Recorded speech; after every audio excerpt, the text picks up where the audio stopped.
안녕하세요. 황청희 신부의 살리는 이야기 우경 미카엘입니다. 김진영 바울라입니다. 기용 씨, 네. 한 아이를 키우는데 온 마을이 필요하다는 말 들어보셨어요? 아, 맞아요. 인디언 속담이죠. 인디언 속담이었어요. 네, 그게. 네. 그랬구나. 네. 그만큼 아이를 키우는 데는 정말 많은 손길과 사랑이 필요하다는 말 같아요. 네. 오늘 이 말을 저희가 가슴 깊이 새겨야 할지도 모르겠어요. 맞아요. 한 아이를 키우는 것이 얼마나 애정이 필요한 건지. 오늘도 저희에게 그런 사랑을 듬뿍 주실 황청희 신부님 함께하고 계십니다. 신부님 안녕하십니까? 네, 참예수님 반갑습니다. 예, 오늘도 의미 있는 시간 나누도록 하겠습니다. 오늘 또 게스트로 한정란 교수님 나오셨습니다. 반갑습니다. 네, 안녕하십니까? 네, 안녕하세요. 저 한서대학교 보건상담복지학과 한정란 베로니카입니다. 오늘 이렇게 함께 자리하게 되어서 반갑습니다. 네, 반갑습니다. 반갑습니다. 신부님 오늘은 평소보다 좀 다른 것 같습니다. 네, 네, 지금 네. 오늘은 어떤 주제로 말씀해 주실까요? 작년 2021년 우리나라 출생 0.82명이에요. 그래서 인구 절벽입니다. 인구 절벽. 네. 지금 대한민국 사회에서 가장 심각한 문제는 청년들이 결혼을 하지 않는 거죠. 네. 결혼을 하지 않으니까 아이를 낳지 않고 아이가 없으니까 대한민국의 미래가 밝지 않은 거죠. 그래서 맞습니다. 오늘은 그 인구 절벽에 대한 이야기를 그런 얘기를 좀 나누도록 하겠습니다. 네.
저는 한 3 정도인 것 같아요. 현재적으로는 한 4점 정도 되는 것 같아요. 5점 정도라고 생각합니다. 왜냐하면 지금 이 코로나 시국에 많은 이제 직장도 점점 신입 채용을 줄이고 있는 그 추세이고, 주변에도 보면은 근데 결혼을 생각하는 친구들, 오래 만난 연인이 있어도 결혼을 망설이는 이유 중에 되게 큰 게 주거 안정이 안 돼 있어서 그런 상태로 새로 시작하기가 어렵다 이렇게 얘기하는 친구들이 많거든요. 이게 5라고 하면은 그래도 절반 정도는 평균인 거니까 절반 정도는 안정되고 절반 정도는 만족을 할 수 있는 삶이어야 되는데, 주변을 둘러보더라도 미래에 대해서 그래도 조금 안정적으로 생각한다든지 희망차다고 생각하는 사람은 좀 보기 힘든 것 같아요. 청년들의 그 인터뷰 들으면서 예상은 했는데 참 점수가 참 많이 박합니다. 네, 네. 네, 네. 청년들이 생각한 점수가 너무 낮아서 저는 좀 충격적이었거든요. 네. 어떻게 생각하세요, 신부님? 지금 우리 대한민국 사회가 청년들한테 자리를 내어주지 않고 있어요. 네. 그리고 또 청년들한테 경쟁만 좀 알려줬기 때문에 경쟁을 하는 사회에서는 굉장히 날카로워요. 그렇죠. 예, 불안정하고. 네. 그래서 우리 사회가 정말 좀 더 밝고 행복하게 나가려고 그러면 경쟁이라는 개념을 없애고 양보, 협동 이런 개념으로 국가 체계가 바뀌어야 된다고 저는 생각을 하거든요. 네. 네, 저도 굉장히 충격적이었는데요. 너무 좀 씁쓸하고 충격적이고 그랬습니다. 우리가 헬조선이라는 이야기를 많이 듣는데 그냥 그게 말로만 있는 것이라고 생각을 했는데 실제로 우리 청년들이 우리 사회에 대해서 미래도 없고 희망도 없다라고 생각하는 것 같아서 맞습니다. 예. 굉장히 마음이 아픕니다. 예, 가장 큰 문제는 인구 절벽입니다. 아이를 낳지 않는 거예요. 네. 아이를 낳지 않는다는 얘기는 이 얘기하고 똑같아. 내가 지금 차를 운행을 하고 있는데 기름이 다 떨어졌어. 기름이 다 떨어져 갖고 이제 그 기름 깜빡깜빡 떨어지는 거 표시등이 나잖아요. 네. 지금 그 상태예요. 기름이 떨어지면 앞으로 갈 수가 없잖아요. 네. 아이들은 우리 미래의 기름이에요. 앞으로 나갈 수 있는 미래인데 아이를 낳지 않으니까 인구 절벽이 딱 떨어지니까 나라가 수도비 돼버리는 거죠.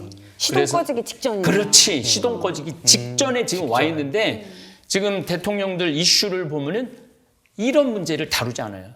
네. 그런데 지금 인구 절벽에 대해서 뭐 모든 전 세계가 지금 다 거의 심각하게 다루고 있거든요. 네. 근데 우리나라에서는 왜 그러면은 지금 큰 이슈가 안 되느냐? 얘네들이 투표권이 없잖아요. 그렇죠. 투표권이 있어야지 얘네들한테 신경을 쓰는데 투표권이 없고 태어나지도 않을 아이고 그러니까 대통령 선거에서 큰 이슈를 삼지 않는 게 전 가장 안타깝습니다. 네. 맞습니다. 네. 교수님은 어떻게 생각하세요? 네, 신부님 말씀하신 것처럼 정말 인구 문제 심각하고요. 우리가 이제 저출생이라는 말을 하거든요. 과거에는 저출산이라고 표현을 했습니다. 네. 왜냐하면 이제 저출산은 여성의 입장에서 아이를 적게 낳는다라고 하는 그래서 네. 출산에서 네. 여성의 책임을 너무 강조한 맞습니다. 측면이 있는 네. 반면에 저출생은 좀 양성평등의 그렇죠. 관점 그리고 네. 아이의 관점에서 봐서 네. 저출생이라고 이야기하는데요. 이 저출생으로 일어나는 문제가 크게 두 가지입니다. 그 생산 인력이 계속 공급이 되어야 하는데 이제 생산 인력이 새롭게 공급되지 않는 측면. 네. 그다음에 그로 인해서 상대적으로 고령 인구가 증가하는 인구 고령화 이 두 가지인데 이 두 가지 모두 직격탄을 맞는 세대가 바로 지금의 청년층입니다. 네. 새로운 인구가 유입되지 않으면 지금의 청년층이 노인이 되었을 때 이들을 부양할 인구가 없어지는 거죠. 그리고 고령 인구가 너무 늘어나면은 또 그들에 대한 부양 부담은 고스란히 지금의 청년층에게 주어집니다. 그래서 굉장히 심각한 문제이고요. 우리나라의 이 인구 문제가 얼마나 저출생 문제가 심각한가 하면 가임 여성 한 명이 평생 동안 낳는 출산화 수를 우리가 합계 출산율이라고 이야기하고요. 그 합계 출산율을 현재의 인구 수준을 그대로 유지하기 위한 합계 출산율을 대체 출산율이라고 이야기하는데 대체 출산율이 2.01명입니다. 2.1명인데 2.1명은 낳아야만 낳아야지. 10년 후에 20년 후에 지금의 인구 규모가 그대로 유지가 되는 거거든요. 2명 네, 가지고도 안 되네요. 그럼요. 예. 0.1명이 많아야 돼요. 살짝 많아야 돼요. 약간 이제 중간에 손실이 일어나기 때문에. 근데 2019년 유엔 통계를 보면 전 세계의 평균 합계 출산율이 2.45명이거든요. 근데 이제 그 유엔에 가입한 국가들은 뭐 저개발 국가부터 선진국까지 있기 때문에 선진국 그룹을 따로 떼어서 평균을 내봤더니 그 선진국에는 우리나라가 속합니다. 그 선진국들의 평균은 1.64명이에요. 그런데 우리는 지금 어느 수준인가 하면 2019년에는 1.01명이었고 1.0. 그리고 지금은 0.83명, 네. 4명 네. 정도밖에 되지 않습니다. 미국에 비해서도 훨씬 낮고 미국은 1.77명이고 프랑스는 1.85명이거든요. 네. 우리는 지금 계속 인구가 반감되고 있다라고 네. 이야기할 수 있고요. 이런 상태로 간다면은 아마 뭐 향후 100년 후에는 대한민국은 지구상에서 사라질 수도 사라지죠. 있다라고 네. 볼 수 있습니다. 네, 말씀 들어보니까 큰일 난 것 같아요. 그러니까요. 하나 더 낳아야 되겠는데. 저 빨리 하나 낳아야 되겠습니다. 맞아요. 이렇게 출생률이 저조하다는 말씀을 들으면서 그리고 대한민국이 없어질지도 모른다 이런 말씀을 들으면서 이제 미래는 없는가 이런 생각이 들었어요. 어떻게 생각하세요, 신부님? 지금 이제 3월 달이 되면은 대통령 선거가 있을 거고 그러면 아마 이제 이 인구 절벽에 대한 이야기가 이제 확 부상이 될 겁니다. 어떨 때 보면은 저는 이렇게 누워서 이렇게 생각을 해보면은 우리나라 초등학교가 지금 5천 개가 없어졌어요. 이 평창 여기 근처에 40개리가 있는데 학교가 하나도 없어요. 그 군 안에 이제 평창 읍내에 학교가 하나 있는데 한 반에 20명, 30명. 네, 네. 그냥 한 반에. 한 반에. 그러니까 이미 이 평창군은 인구 절벽이 온 거죠. 네. 예, 이미 이렇게 평창이라든지 저 장성이라든지 횡성이라든지 이런 데는 애기 울음소리를 들을 수가 없어요. 애기 울음소리를. 아, 네. 그러니까 뭐 이미 희망이 없는 상태에 있는 거예요, 사실은. 너무 급작스럽게 다가오고 있는데 준비 기간이 없고 국민들도 이해도가 없는 거예요. 이게 무슨 소리냐. 네, 네. 자, 간단하게 좀 설명을 드리면 초등학교 5천 개가 없어졌다면 교장 선생님 5천 명이 없어진 거예요. 그렇네요. 그렇죠. 네. 그 교감 선생님도 5천 명 없어진 거고. 네, 네. 교사들도 뭐 보통 한 학교에 한 30에서 50명 정도 되거든요. 네. 그러다 보면 뭐한 5만 명, 7만 명이 교사 자리를 잃어버린 거예요. 그 다음 정책은 뭐가 나오느냐 하면은 사범대학을 없애겠다는 거예요. 교육대학만 놔두겠다는 거예요. 그러니까 대학 없어지지, 학교 없어지지, 떡볶이집 없어지지, 문방구집 없어지지. 네. 그러니까 점점 유령 도시가 되는 거예요. 그래서 아기를 낳는 정책이 지금 대한민국이 당면한 최고의 문제다. 그래서 대통령이 된 분은 대통령 되자마자 비상사태를 선포를 해야 돼요. 예. 네. 인구와 싸움을 시작을 해야 된다는 그런 말씀 드리고 싶습니다. 맞습니다. 교수님은 대학에서 강의를 하고 계시니까 그 청년들이 생각하는 그 결혼과 출산은 어떻습니까? 뭐 대학생들뿐만 아니라요. 모든 청년들이 요즘 결혼과 출산에 대해서 굉장히 부정적인 것 같습니다. 그리고 제가 볼 때 더 충격적인 것은 그들의 부모조차도 결혼과 출산은 개인의 선택이기 때문에 뭐 안 해도 괜찮다라고 네. 생각을 하시는 네. 것 같아요. 네, 이 부분에 대해서 저희 조금 다시 생각을 해볼 필요가 있는데요. 네. 결혼과 출산이 갖는 의미는 개인의 행복을 위해서 개인의 욕구를 위한 어떤 개인적인 의미도 있지만 그 이외에 사회적인 의미도 갖고 있습니다. 네. 우리가 이렇게 이제 잘 자라서 이 자리에 서기까지 나의 노력, 나의 능력, 또 부모님의 희생이 있다고 생각을 하지만 사실은 그 뒤에 사회의 지원이 굉장히 많이 있었거든요. 네. 보건, 의료, 교육, 치안 뭐 여러 가지 측면에 사회적인 지원이 없었다면 우리가 이렇게 성인으로 성장할 수 없었겠죠. 네. 그래서 우리가 성인이 된 이후에 그런 사회의 빚을 반드시 갚아야 하고 또 지금 우리가 사는 사회를 흔히 민주시민사회라고 얘기하는데요. 민주시민사회라고 하는 것은 주인이 바로 시민인 사회를 이야기합니다. 그렇죠. 맞습니다. 예. 민주시민사회의 주인은 다른 사람이 아니라 나 자신이거든요. 그렇죠. 내 집을 내가 안 지키면 맞아요. 내 집을 내가 가꾸지 않으면 누가 가꿔주고 그래. 누가 지키겠어요. 네. 그래서 우리가 좀 더 사회적인 책임감을 가지고 결혼과 출산이 갖는 사회의 존속과 유지와 계승이라고 하는 그런 사회적인 의미를 좀 되새겨 볼 필요가 있다라고 생각을 갖고 있습니다. 이 교수님이 내 나라, 내 집은 내가 지킨다라는 사회적 책임에 대한 말씀을 하셨는데 저도 그런 생각을 해요. 지금 청년들이 아기를 낳지 않는 것은 전쟁이 터졌어요. 네. 근데 전쟁터에 지원하지 않는 거예요. 아, 네. 예. 이 아기를 낳고 가정을 꾸리는 것은 이 대한민국이라는 사회를 이끌어 나가는 거거든요. 네. 근데 지금 그런 책임감이 자체 개념이 없어요. 책임감 개념이 없는데 왜 그런 개념이 없느냐 하면은 제가 이제 55년서부터 65년까지가 베이비붐 시대예요. 네. 제가 그 베이비붐 시대 65년생이에요. 네. 그래서 우리 반이 초등학교 때 한 반이 65명, 70명까지 있었어요. 네. 70명 한 반에 70명 있었고, 와. 맞습니다. 네. 그다음에 중학교에 하면 학교를 안 다녔으니까 그러고 고등학교도 63명 있었어요. 네, 네. 왜냐하면 내가 정확하게 그 인원을 아는 게 항상 63등을 했거든요. 그러니까 내가 다니는 학교가 굉장히 명문 고등학교거든요.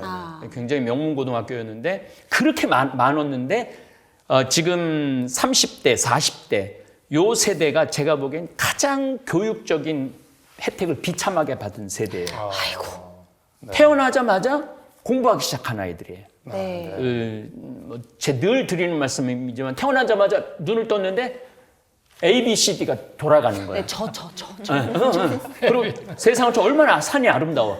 저 절개산 얼마나 아름다워. 네. 산을 보려고 그러는데 딱 저 가나다라 마바 차타카를 딱 붙여놓은 거. 세상을 보고 싶어도 하늘을 보고 싶어도 이게 글자에 갇히고 숫자에 갇히고 자란 세대예요. 구름 대신 구름 그림이 걸려 있었어요. 네, 맞아요. 그래갖고 얘네들이 어떤 애들이냐면은 그 캐리어를 끌고 이 학원 저 학원을 다니면서 밤 10시에 제가 말하는 건 몇 살짜리를 얘기하느냐면 6, 7살짜리 초등학생 중학교까지 올라가면 얘네들은 아주 왜냐하면 우리는 정말로 가난한 부모, 가난한 세월 속에서 살았기 때문에 그리고 우리는 자율학습, 학원 이런 게 없었어요. 네. 그래갖고 학교가 오후 3시에 끝나면 무조건 성당에 모여갖고 친구들하고 연극제하고 그 합창 준비하고 협동하는 걸 배웠어요. 양보하는 걸 배웠어요.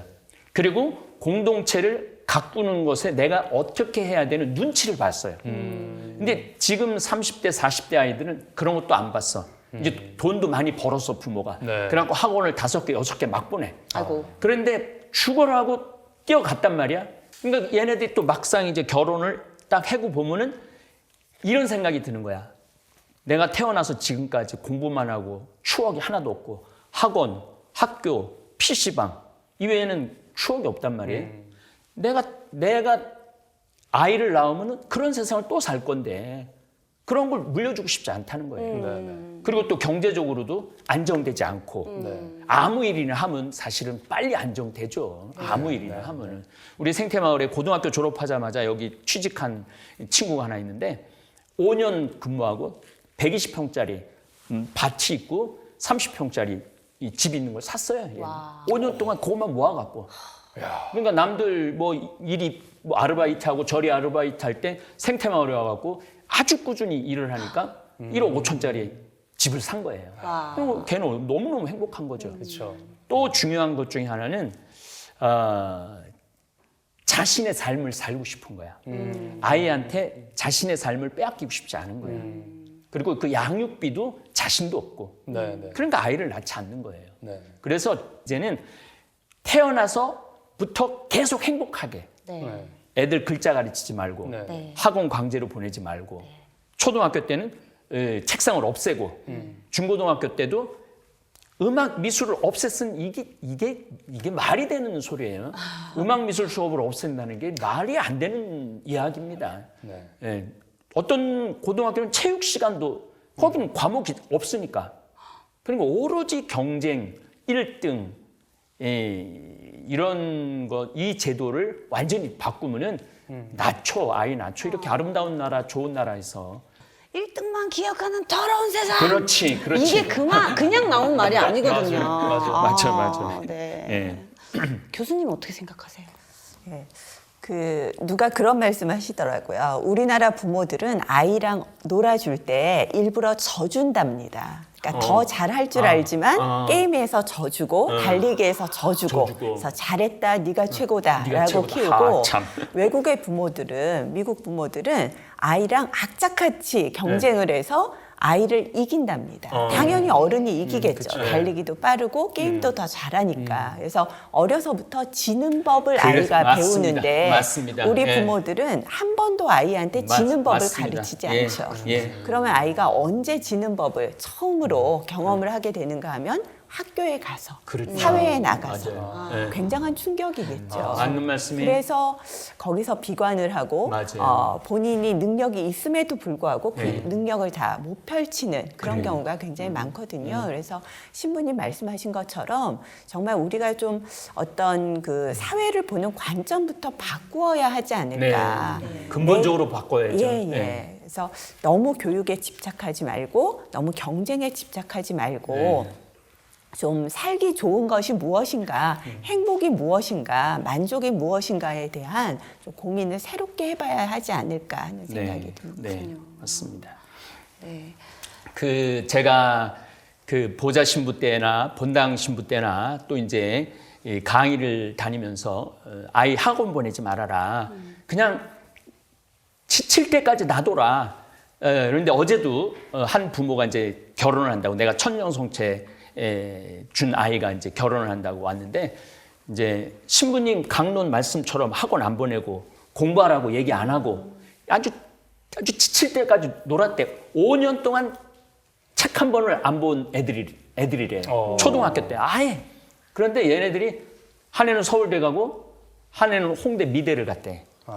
그리고 이제 막내가 5년 동안 정말 아무것도 안 하더니 지금은 공부를 한대요. 그러니까 에너지를 이렇게 축적을 시켜놔야 되는데 이미 초등학교 들어가기 전부터 정신 나간 엄마 아빠들이 애 에너지를 다 빼는 거야. 그러니까 애들이 행복하지 않은 거죠. 그게 이제 행복하지 않으니까 결혼을 했어도 내 아이도 이런 불행한 걸 물려주고 싶지 않다. 네. 그래서 아기를 낳지 않는 거죠. 예. 네. 저의 힘들었던 지난 과거가 필름처럼 지금 여기 지나가고 있습니다. 예, 예. 그렇다면 출생에 대한 청년들의 이야기를 한번 들어보실까요? 아무래도 아이를 낳게 되면 이제 아이에게는 보호자가 필요한데 그러기 위해서 맞벌이를 포기할 수밖에 없어요. 그러면 이제 맞벌이를 포기하려면 아무래도 이제 그 수입이 줄어들게 되니까 어느 정도 이제 일상생활에 문제가 생기게 되는데 이제 아이가 태어나서 어느 정도 일정 교육에 들어가기 전까지는 그런 양육비에 대해서 국가에서 조금 지원을 해주면 이런 신혼부부들도 금전적인 부분에 있어서 크게 부담이 안 되고 좀 더 마음을 편하게 하고 아이를 낳을 수 있게 되는 것 같아요. 저는 이제 출산을 포기하지 않고 하고 싶은데 어려움이 많을 것 같기는 해요. 근데 많은 주변 사람들이 출산을 포기한다라고 얘기를 하는데 출산을 포기하는 이유도 아까 말씀드린 주거 안정 이걸로 시작됐을 때 주거 안정이 어느 정도 돼야 예를 들면 전세 방이라도 있어야 결혼을 하고 결혼을 해야 그래도 이제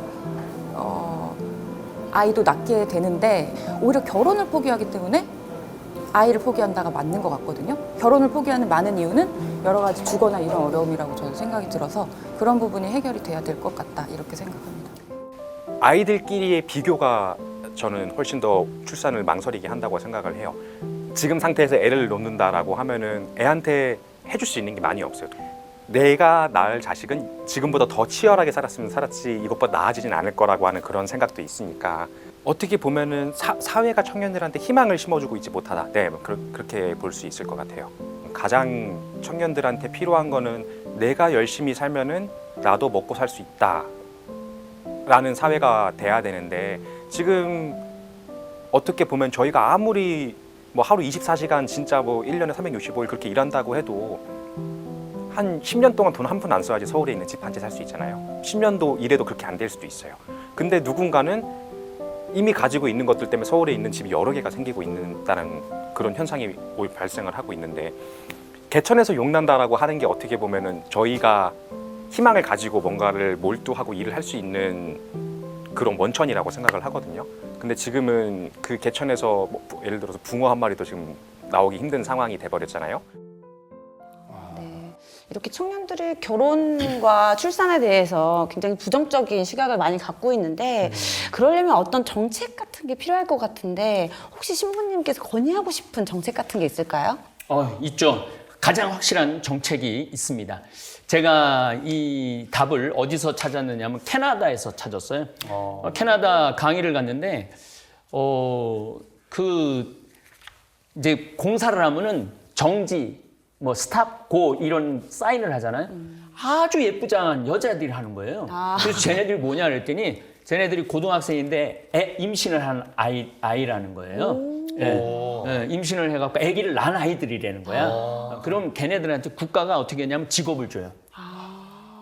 그리고 너무너무 놀란 게 한 아이 낳으면은 50만 원, 두 아이 낳으면은 100만 원, 세 아이 낳으면 150만 원, 네 아이 낳으면 200만 원. 그리고 네 아이를 낳으면은 캐나다는 집을 한 채 줘요. 와. 집을 한 채. 며칠 전에도 캐나다에서 이민하다가 온 분하고 뭐 이런 정책 이런저런 나한테 신부님 캐나다는 정말 신부님 말대로 넷을 낳으면 집을 줘요. 아파트를 한 채 줘요 그러더라고. 그래서 가만히 생각해 보니까 캐나다하고 우리나라하고 경제 규모를 봤더니 캐나다가 이제 내년에 20조 달러 우리나라가 19조 달러예요. 비슷한데요? 비슷하죠. 호주는 우리나라보다 처졌어요 벌써. 예, 예, 호주는 우리나라보다 처지고 그러니까 우리는 이미 선진국이 됐고 경제력도 정말로 야 20조 달러래 2조 달러입니다. 빵빵한 거죠. 빵빵한데 그렇다면은 우리나라가 이 저출생을 막기 위해서는 뭐를 해야 되느냐? 이번 5월달에 대통령직을 수행하는 분은 대통령 되자마자 아기 하나이 나오면은 100만 원으로 양육비를 주는 거예요. 네. 다달이 그냥 선심성으로 지금 선심성으로 애 낳으면 200만 원 주고 또 시에서 200만 원 주고 또 국가에서 100만 원 주고 이런 선심성 정책이 아니고 네. 그냥 다달이 100만 원씩 줘야 돼. 근데 얘가 둘을 낳았다. 그러면 200만 원을 주는 거야. 다달이 200만 원을 주는 거야. 셋을 낳았다. 다달이 300만 원을 주는 거예요. 네. 넷을 낳았다. 그럼 아파트 한 채 주고 400만 원을 주는 거예요. 그러면은 이 아기가 여기 지금 우리 도돈니, 마지, 응암니 지금 3개리가 있는데 지금 5년 전에 태어난 애가 쌍둥이가 있어요. 5년 전에. 5년 전에. 그리고 아기가 하나도 없는 거야. 그러니 이게 나라가 이게 운영이 되는 게 아니죠. 이게 기름이 다 떨어진 거예요. 네네. 그런 3개리에서 그 아이 생활비 200만 원을 못 준다? 말도 안 되는 얘기예요. 얼마든 줄 수 있어요. 네. 우리 엘리사벳 만약에 4명 낳는데 400만 원 다달이 준다 그러면 애가 어떻게 할 거야? 아니 이건 나야 맞아요. 진짜. 맞아요. 당연히 낳고 아이를 키우면서 아이하고 함께하는 그 삶의 기쁨이 생기면은 훨씬 크죠. 사회가 네. 더 밝아지는 거예요. 그래서 경쟁을 없애고 네. 국가는 우리나라가 못 사는 나라가 아니니까 2조 달러면은요 어마어마하게 잘 사는 나라예요. 또 한 가지 더 좋은 팁을 준다면은 수도권 과밀 현상을 해결하기 위해서는 수도권 밖에서 아이를 낳으면은 한 아이 150만 원 주는 거야. 그 두 아이 300만 원 주는 거야. 평창에서 나오면 그러면은 이제 평창 같은 이런 도돈리 같은 데는 아예 아기가 안 나오니까 한 명 낳으면 200만 원 주고 두 명 낳으면 400만 원 주고 네, 네. 세 명 낳으면 600만 원 주고 네 명 낳으면 800만 원 주는 거예요. 이게 믿어지지 않지만은 작년에 27만 명이 태어났어요 우리나라. 네. 예, 그 이제 데드 크로스라고 이제 태어난 아이가 많은 게 아니라 죽는 사람이 태어난 아이가 적어지는 거예요. 네. 그래서 27만 명한테 100만 원씩 주면은 3조가 필요해요. 3조. 근데 우리나라가 1년에 604조고 예. 그리고 다른 기금 어려운 거 저런 거 다 따지면 거의 2,000조 정도 돼요. 네. 그러니까 지금 기름이 떨어졌는데 무슨 미래가 없는데 기름부터 채워야 될 거 아니에요. 그래서 저는 이제 도시 기반 시설도 이제 할 만큼 다 했다. 네. 그래서 이 국가 그 재정을 이 인구 절벽에다 이제는 투자하지 않으면은 2030년부터는 나라가 수도비 된다는 거예요. 네. 8년밖에 안 남았습니다. 예. 이거 꼭 대선 후보가 꼭 보셔야 될 것 같은데. 예. 네. 꼭 좀 봤으면 좋겠어요. 예, 그랬으면 정말 좋겠습니다. 예. 교수님 생각은 어떠십니까? 네. 뭐 좋죠. 이렇게 양육수당, 출산수당 주면은 참 좋은데 물론 그것도 중요하지만 저는 조금 더 거시적이고 좀 더 장기적인 정책이 필요하지 않을까 생각을 합니다. 안전하게 아이를 낳고 기를 수 있는 환경을 조성하는 것에 좀 더 많은 투자가 있었으면 좋겠고요. 예를 들어서 무상보육시설을 좀 더 늘리고 또 직장보육시설 특히나 이렇게 생태마을 같은 곳에도 이제 직장보육시설이 있다면 우리 엘리자벳이 아이를 낳고 더 안전하게 기를 수 있겠죠. 뭐 그런 이제 시설들을 대폭 확대한다거나 또 교육에 있어서도 우리 지금 사교육이 대단하잖아요. 그래서 네. 그런 공교육의 질을 높이고 네. 공교육을 확대하는 그리고 고용에 있어서도 차별받지 않는 학력에 의한 차별을 없애는 뭐 그러한 제도들이 좀 더 이루어진다면 출생 문제도 자연스럽게 해결이 되지 않을까 싶고요. 네. 사실 그 베이비붐이라는 것이 이제 출생률이 급격히 증가하는 것이 베이비붐 현상인데 이 베이비붐이 언제 일어나는가 하면은 사회적으로 큰 위기가 닥쳤다가 그 위기가 지나가고 사회가 안정되면은 베이비붐이 일어납니다. 그래서 우리나라의 경우도 일제 강점기가 지나고 예. 한국 전쟁이 끝난 후에 1955년부터 이제 베이비붐이 시작됐거든요.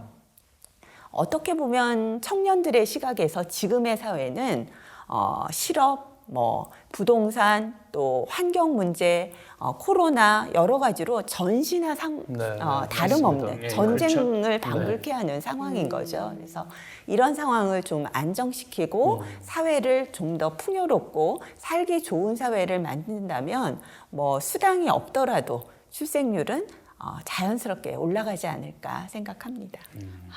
네. 인구 감소 문제는 사실 대한민국의 문제만이 아닌 것 같아요. 다른 나라들도 다들 걱정하는 문제일 것 같은데 선진국들도 좀 인구 정책을 펼치고 있잖아요. 혹시 벤치마킹을 할 정책 같은 게 있을까요? 네, 그 선진국보다는 바로 북한을 보면 돼요. 북한을. 네, 북한도 아기를 낳지 않아요. 네. 아기를 낳지 않으니까 그 심각성을 알고 공산 당원 중에 2명 이상을 낳지 않으면 당원증을 뺏어요. 당원증을 뺏으면은 북한에서 공산당 나라인데 그쵸. 그 당원증을 빼앗기면 심각한 거죠. 거기다가 이제 중국은 거기다 벤치마킹을 해갖고 중국이 공산당원이 9천만 명이래요. 9천만 명인데 3명을 이제 낳지 않으면 당원증을 뺏어야 된다. 이런 이제 정책이 결정된 건 아니고 사설이 나오기 시작을 해요. 네. 그러니까 중국도 인구 절벽에 대한 위기를 느끼는 거죠. 네. 거기 또 이스라엘 같은 경우는 고등학교를 졸업하면은 다 군대를 가요. 네. 남자든 여자든 3년 복무를 합니다. 3년 복무를 하는데 만약에 그 기간 내에 여성이 아기를 낳으면은 군대를 면제를 해줘요. 2명까지 낳으면 면제를 해줘요. 그러니까 군대를 면제해줄 정도로 만약에 우리 이제 뭐 이렇게 제가 이렇게 강의 준비를 하면서 우리나라 지금 젊은이들 애를 2 내지 3 낳으면은 군대 면제해준다.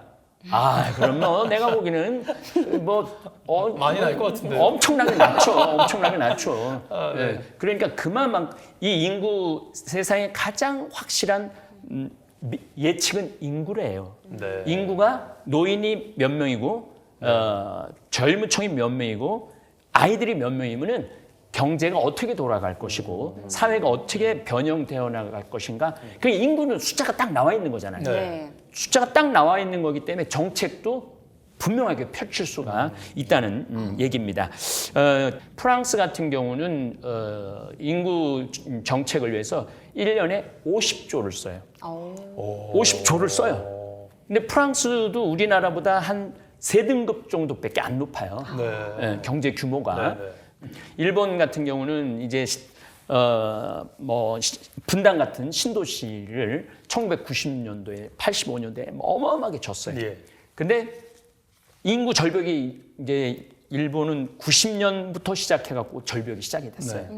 일본에 이렇게 가서 보면은 정말로 할머니들밖에 없어요. 할아버지들밖에 없어. 네. 애들을 보기가 쉽지가 않아요.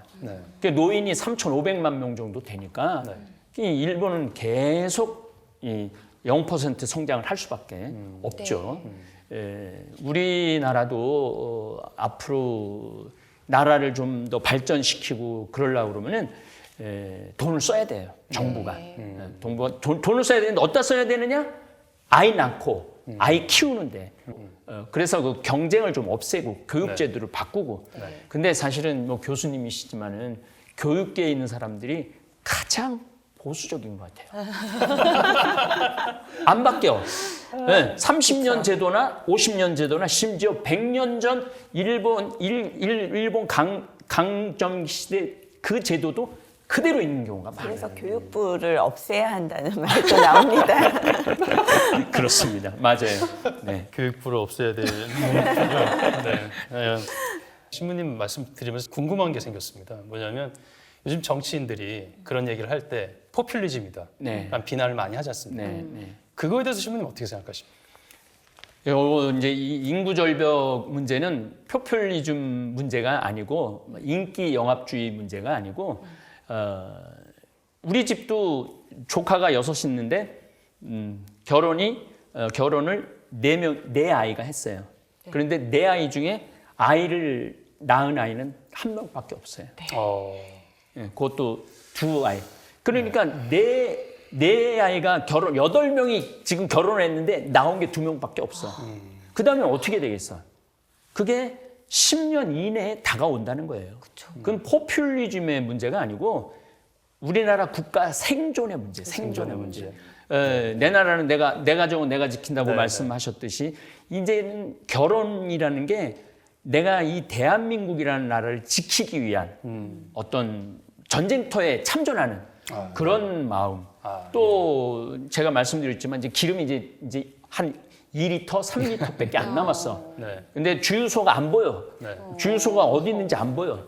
그 정도까지 지금 위험하다는 거예요. 그 정도까지 위험한 상태에 와 있는데 국민들도 잘 모르고 정치인들도 들여다보려고 하지 않고 맞습니다. 그걸 주장하는 이제 일부의 교수님들, 인구 통계학 교수님들이 아주 그냥 치를 떨면서 얘기하는데도 불구하고 정치인들은 표하고 연관된 거 아니면은 잘 안 하려고 그러죠. 네.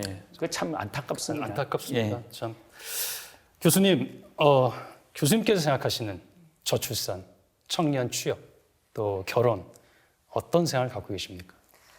우리 청년들이 정말 사랑하고 결혼하고 가정을 꾸리는 게 너무 자연스러운 삶의 과정임에도 불구하고 세상에 대한 신뢰가 없어서 사회에 대한 신뢰가 없어서 결혼도 포기하고 사랑도 포기하고 출산도 포기하고 취업도 포기하는 그런 M4 세대가 네, 되어가고 네, 있잖아요. 맞아요. 네. 너무나 안타까운 현실인데 이런 이제 희망을 다시 살리기 위해서는 우리가 각자 주어진 자리에서 자신의 역할을 열심히 좀 해야 하지 않을까. 그래서 정치 지도자들은 나라의 미래를 위해서 어떤 정책을 펴야 할 것인가에 대한 정책에 대한 고민을 열심히 하고 그 정책들을 입안하고 추진을 해야 할 것이고 또 우리 신부님처럼 종교 지도자들은 그 국민들의 마음을 달래기 위한 위안을 주기 위한 그런 노력들을 하셔야 할 거고요. 근데 저는 이 인구 절벽을 보면서 예.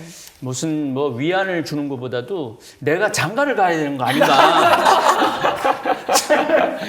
신부님. 좀 늦었지만 아유, 신부님. 내가 지금 58인데 아, 예. 이 우리 신부들도 장가를 좀 가갖고 아기를 낳아야 되는 거 아닌가. 뭐 아니 한 10년 후, 15년 후에 세례를 줄 사람이 없으면은 그렇죠. 존재 네, 가치가 없어지는 거 아니에요. 저희가 어떻게 하나라도 더 나아보는 방향으로 좀 어떻게 생각을 모아보겠습니다. 너무 심각하게 얘기했나? 못 들은 걸로 하고요. 그리고 저 같은 이제 교육자들은 정말 우리 청년들이 미래를 헤쳐나갈 수 있도록 열심히 그 역량을 길러주는 것에 전력을 쏟아야 될 거고요. 또 부모님들은 사랑하는 자녀들이 사랑하는 가족과 함께 미래를 함께 할 수 있도록 사회적인 책임감과 어떤 결혼에 대한 긍정적인 인식을 좀 심어줄 필요가 있지 않을까.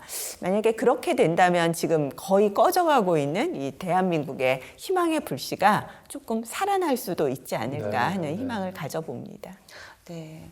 여기 귀를 쫑긋하고 듣고 계시는 희망들이 여기 계십니다. 네. 예. 저는 지금 이 내용을 보고 그다음에 그 전에 이제 한 교수님과 황 신부님께서 이야기하신 말씀을 듣고 나서 이제 얼마나 심각한지를 알았습니다. 전혀 행복한 청년이네.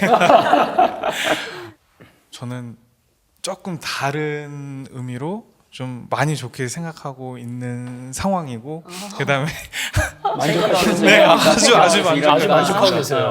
아주 만족하고 네네. 있고 좀 이제 거기서 이제 긍정적이게 생각하거나 부정적이게 생각하는 거에서 엄청나게 많이 다르게 되지 않나라고 생각이 많이 듭니다. 네. 이건 뭐 네.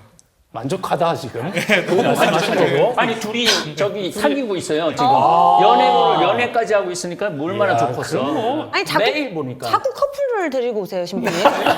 우리 회사 모토 중에 하나가 사내 연애 적극 장려. 그래서 아기 낳는 거. 네. 엘리사벳은 어때? 저는 이 사회가 좀 청년들이 살기에 좀 힘든 것 같다고 생각을 하는 거예요. 일단 앞길도 너무 막막하고 뭘 하고 싶은지도 잘 모르겠고 근데 그 문제가 일단 학교 다닐 때 청소년기에 학교에서 무조건 주입식 교육만 시키는 거예요. 그래서 뭔가 너가 뭘 하고 싶니, 뭐가 잘하는지, 뭐 다양성이나 개성을 키워주는 게 아니라 무조건 같은 길을 가게끔만 해주니까 사고할 시간이 전혀 없는 거예요. 그래서 제 친구들도 보면 뭐 유아교육과나 뭐 공무원 준비를 하거나 뭐 간호학과 그냥 다 비슷비슷하게만 가니까 그게 꼭 좋아 보이지도 않고 그렇다고 마냥 또 행복한 건 아니더라고요. 그들의 삶이. 그리고 뭐 버는 것도 그렇게 잘 버는 것도 아니고 그래서 네. 이제 그런 걸 봤을 때 저는 생태마을처럼 이렇게 잘 해주신다면 사회가 이렇게 변한다면 정말 좋지 않을까 그런 생각을 했습니다. 우리 생태마을의 장사 한세민은 어때? 저도 생태마을에서 일하면서 많은 실수도 하고 막 뒹굴고 또 이렇게 마음껏 힘을 발휘하면서 그거를 다른 사람들과 조율함으로써 행복함을 많이 느꼈는데 그거를 사회에서도 느낄 수 있다면은 정말 좋겠다고 생각했습니다. 많이 사랑받고 배려받고 참 너무 좋네요. 아까 우리 요 두 청년이 지금 커플이시라고 결혼하실 거죠? 예. 그 출산에 대한 계획은 어떠세요? 두 분은? 결혼이랑 출산에 대한 생각은 아주 긍정적입니다. 그리고 말씀 잘하셔야 돼요. 지금 여자친구 눈치를 살피면서 아주 좋고 네. 아주 하여튼 결혼이랑 출산을 잘하고 싶습니다. 한다는 얘기 안 한다는 얘기 결혼을 저는 결혼하고 싶습니다. 아, 아주 그래요? 긍정적이고 근데 이제 마음이 맞아야지 같이 할 수 있는 건데 어떠신가요? 뭐가 안 맞는 것 같아. 큰일일세. 네, 저도 하고 싶습니다. 그래, 이분하고. 그 엘리사벳은 내가 아까 말했듯이 100만 원, 200만 원, 300만 원, 400만 원 이렇게 준다 그러면은 그리고 애기 낳고 싶어요? 그럼요. 한 4명까지도 날 마음 있습니다. 근심이 그럼요. 깊어지시는 것 같아요, 지금. 지금 우리 생태마을의 한 청년들이 평균 나이가 31이니까 네. 평균 나이가 31이니까 이 친구들이 결혼을 하면은 생태마을에서 아이들은 키워주고 싶어요. 그래서 한 1년 정도 출산 휴가 주고 이제 그 건강이 회복되고 나면은 다시 와서 이제 아이하고 같이 출근하는 거죠. 그리고 우리는 뭐 방을 다 제공해 주니까 집도 다 제공해 주고 네. 그리고 방 빨리 결혼해야 돼 니네들. 왜냐하면 지금 직원들 기숙사가 모자라거든. 빨리 나가시라고. 아니 둘이 합치면 방 하나가 비잖아. 방 하나가 비니까. 그래서 지금 결혼하라고 얘기하려고 그랬어 지금.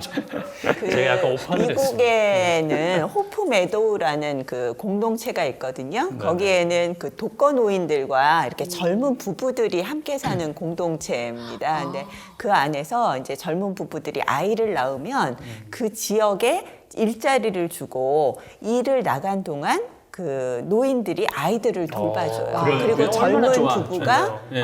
얻어온 소득을 가지고 노인들과 공유하고 그렇죠. 그런 맞아요. 이제 공동체를 네. 운영하고 있거든요. 네. 그래서 한번 생태마을도 그런 모델을 조금 더 확장해 보셔도 네. 좋지 않을까 생각합니다. 독거노인 문제도 그럼 해결이 되겠네요. 그럼요. 네, 노인 문제와 저출생 문제가 한꺼번에 해결이 되는 거죠. 맞습니다. 네.